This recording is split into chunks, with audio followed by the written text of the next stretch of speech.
Awesome. And we're still up at about 80% of commercial cinemas these days in So you're taking Australia. what's in the local cinema and saying, hey, we're going to bring this experience into your house. Yeah. Are you having to scale that down in size because houses are smaller? Yeah, absolutely. So we take the constant directivity horns, we engineer those in-house. We've got multiple patents on constant directivity horn technology.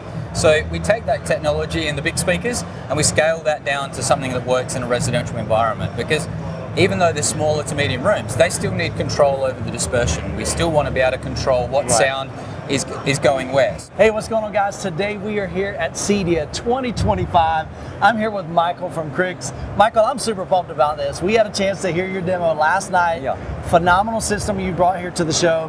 What I'm most excited about is I've been hearing about Krix from my buddy Tony from Build Montage. Love Tony and his channel. Yeah. But you guys are all the way over in Australia. So I'm excited that you finally brought Krix to the US through playback distribution. And so tell us about Krix, because a lot of my audience may not be familiar with the product, especially those that are here in the States. Yeah, for sure. So we started back all the way in 1974. So we've been going for over 5 decades now. Wow. And our company founder, Scott Krix, started out making kid speaker kits and that sort of thing, going through university, and eventually started up a hi-fi shop in Adelaide, South Australia. So he'd sell speaker kits to students, university students, doctors, and that sort of thing. And it just became a little culture in Adelaide. So one day he had a local commercial cinema owner walk past his shop and saw these big horn speakers behind the glass and said, "I've got a bit of a problem with my commercial cinema, can you come and take a look?" So Scott went and had a look, and he created his first set of commercial cinema speakers, but he also solved the acoustic problem they had in their auditorium, which was that they didn't have a baffle wall. So the sound was actually wrapping around the speakers, hitting the front wall and combining with the front sound. So it was the first infinite baffle wall that he created, and then from there, commercial cinema in Australia, it just took off. So Scott created a whole bunch of commercial cinema speakers and a big range from there, and from then on, 90 to 100% of commercial cinemas in Australia for the next 20 years were all just done for Krix. So that's awesome. And we're still up at about 80% of commercial cinemas these days in So you're taking Australia. what's in the local cinema and saying, hey, we're going to bring this experience into your house. Yeah. Are you having to scale that down in size because houses are smaller? Yeah, absolutely. So we take the constant directivity horns, we engineer those in-house. We've got multiple patents on constant directivity horn technology. So we take that technology in the big speakers and we scale that down to something that works in a residential environment, because even though they're smaller to medium rooms, they still need control over the dispersion. We still want to be able to control what sound is going where. So you still want a bit of sound, reflection to give you a nice big open sound stage, but you want that to be really nice and smooth and consistent. So your early reflections and your directivity index are one and the same. So, and that gives you that nice, non-fatiguing, but big, nice, open, big cinema sound that we really focus on. Yeah. So Michael, tell us, explain what we've got on the room. And I'm going to show them the 3D rendering, because this is so cool. Yeah. You've got a beautiful system here. Walk us through the speakers, the subwoofers, what type of layout, how many speakers, subwoofers, and so forth. Yeah, sure. So it's an 11.6.6 setup. So 11 listener level speakers, 6 subs, and then 6 upper layer speakers in there. And we've decided to bring our MX30. It's called the MX30i because we've just recently put infrasonic subwoofers into that MX30 model. So we've got the MX30 behind the screen, and what that does is that recreates that infinite baffle wall that Scott did back in those days, in his early commercial cinema days, where you can create a niche that's, you say niche here in America? Yeah, niche. It depends. Some people say niche, some people say niche. Yeah, it goes either way. So you create that with a certain length and width and height, and then like a false wall, and then you slot the modular speakers inside that, and it creates that same infinite baffle wall that you recreate in a commercial cinema. So we've brought that speaker package here today.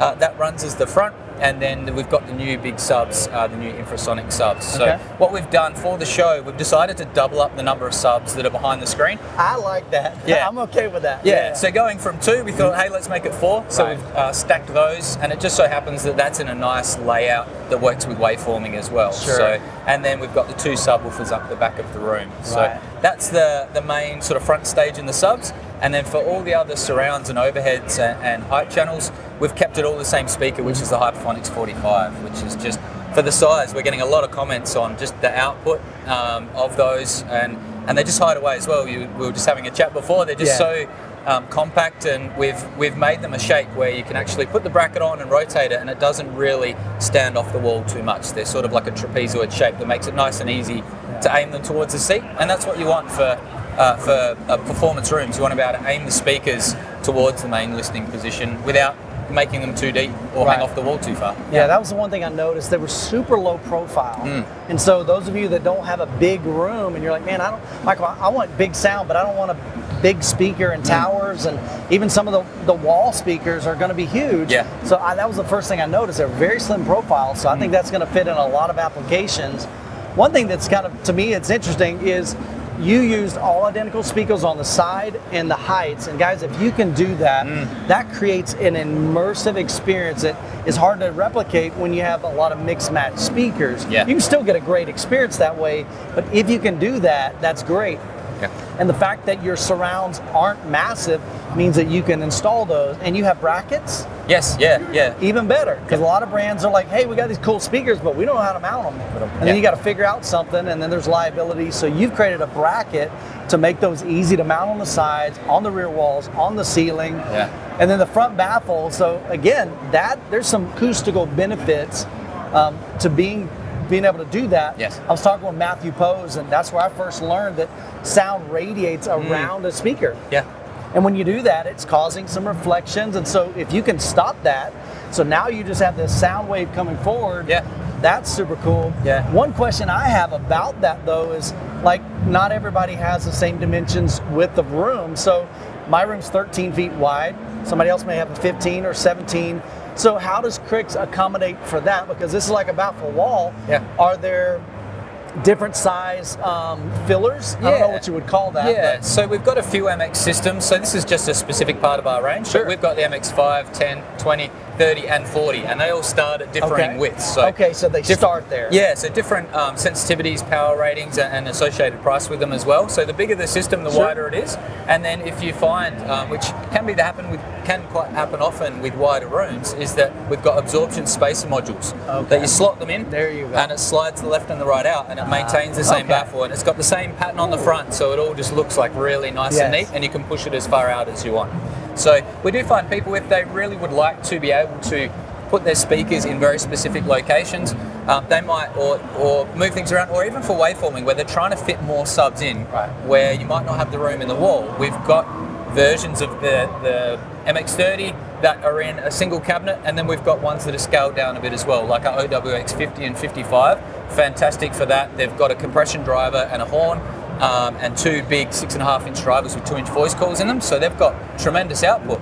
And what people can do is they can be like, right, I want to actually use those. We've made them certain sizes so you can put subs above and below, or left and right nice and easily, so they're nice and compact. So you can sort of pick your poison, like if you want to go something that creates a baffle, or if you want to spread things out, do more with it. And then we just suggest treating the area between the speakers and around the subs so that you don't get those reflections. So yeah, pick your way you want to do it. Yeah, you kind of thought about everything. We have. What's nice is you've got this big cinema that you're taking. You're saying, hey, we're going to scale it down for your home theater, or even a public or a private cinema. I guess some of the big rooms that I've reviewed and toured over the years. And so really just depending on the size of the room, your speakers can scale to accommodate? Yeah, to whichever size you want. So smaller speakers all the way up to mid-size, and then large as well. So you might be converting a garage or something like that, and we've got a speaker for that all the way up to if you want to do one of the biggest cinemas. So we've got some large speakers that will handle rooms 23 meters deep. I'm not sure what that is in feet, but I don't either. Maybe I'll put it up on the screen for you. 20, whatever that might be. It's pretty deep room, but again, they're bigger speakers. But choose the right speaker that's applicable for your